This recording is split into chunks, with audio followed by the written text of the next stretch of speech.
মজার ছলে তৈরি। এটি কোনো আত্মহত্যা বা দাম্পত্য কলহ বা হিংসাকে প্রশ্রয় দেওয়া হয় না। এটা একদমই নিখাত মজার ছলে তৈরি শ্রুতি নাটক কর্তা গিন্নি বাকযুদ্ধ। শুরু করছি।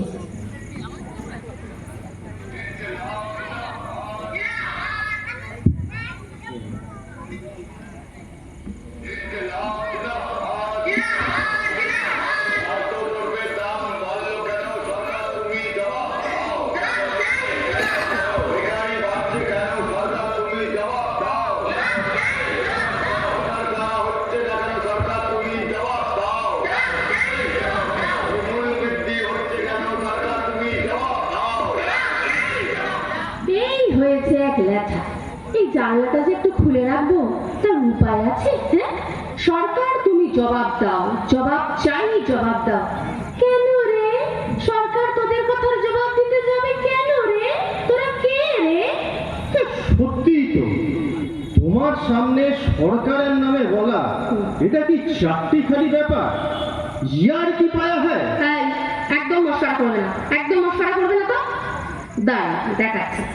আজ থেকে আমি এই সংসারে পদত্যাগ করলুম। এই নিয়ে কবার হলো? মানে না, মানে সকালে পদত্যাগ আর রাতে প্রত্যাহার, তাই জিজ্ঞেস করলাম। এই নিয়ে কবার হলো? আমার সংসার আমি প্রত্যাহার করব না পদত্যাগ করব সেটা আমার ব্যাপার, আর কিছু না না না না, সেসব বললে চলবে না। আগে নোটিশ দিতে হবে, আর উপযুক্ত লোক যতদিন না পাওয়া যায় ততদিন তোমাকেই কাজ চালাতে হবে।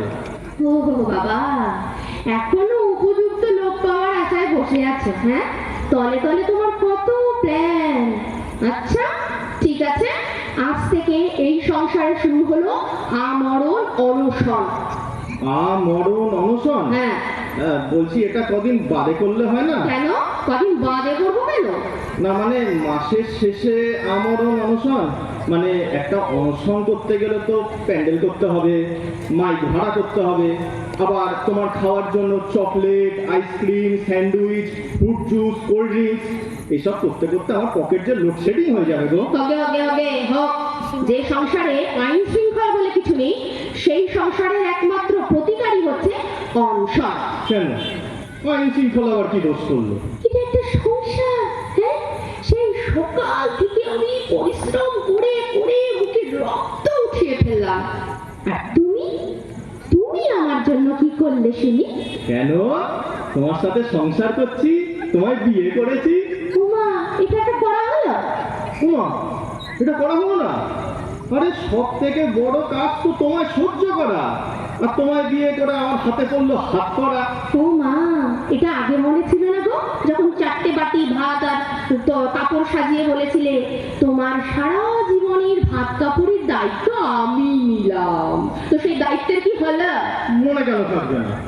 সবই মনে আছে, কিন্তু তোমার ওই ভাতের সাথে মাছ, মাংস, ডিম, আর ওই কাপড়ের সাথে পারফিউম, বডি স্প্রে, গয়না, স্নো পাউডার, এসবের তো আমি কোনো দায়িত্ব নিইনি বাবা। খাবিয়ে কথা শোনাচ্ছে, জিনিস দিয়ে কথা শোনাচ্ছে, মানে এই পোড়ামুখ মিনিষের মুখটা দেখলেই আমার গা পিঠে চলতে থাকে, একদম চলতে থাকে। না, পোড়া পোড়া গন্ধ আসছে। এই যে মিনিষের মুখটা নয় পরে পুড়িও, উনুনে যে ভাতটা পুড়ছে তার খেয়াল আছে? ও বাবা, ভালো লাগে না এই আতপ চালের পিন্ডিগুলো তুমি কেন আনো বলো তো? আরে দোকানে সেদ্ধ চাল নেই, তাই আতপ চাল নিয়ে এসেছি। তো সেদ্ধ চাল নেই কেন? তোমায় অভ্যেস করাচ্ছি। কিসের অভ্যেস? এই যাতে বিধবা হলে আর অসুবিধা না হয়। সন্ধ্যেবেলায় কি অলক্ষণে কথা বলে লোকটা? আরে যদি সরকার সেদ্ধ চাল না দেয় তাহলে আমি কি করব? সরকার দিতে যাবে কেন? সরকার কি তোমার বাড়িতে দুবেলা খেতে আসে সরকার দেবে? আর এতই যদি সরকারকে নিয়ে প্রবলেম, তাহলে সরকার বাড়ির মেয়েকে বিয়েটা করেছিলে কেন বলো তো? এই মরেছে, তুমি কি বুঝতে কি বুঝলে? আরে বাবা, এই সরকার সেই সরকার নয়। শুনে রাখো, আমি হলাম শ্যামবাজারের প্রীতম সরকারের মেয়ে সুভাষিনী। হ্যাঁ, সে তোমার মুখের বচন শুনেই শুনতে বুঝতে পারি তুমি সুভাষিনী। একদম বাজে কথা বলবে না, একদম বাজে কথা বলবে না, ঠিক আছে? একটা কথা বলি তোমাকে, হ্যাঁ, আমার নাম, আমার বাপের বাড়ির নাম বা সরকারের নামে যদি তুমি আর কিছু বলেছো, আমি না এই যে কড়িকাঠ দিয়ে ঝুলে মরবো। এত সৌভাগ্য হবে না? মানে ওপরওয়ালা কি আমার দিকে চাই?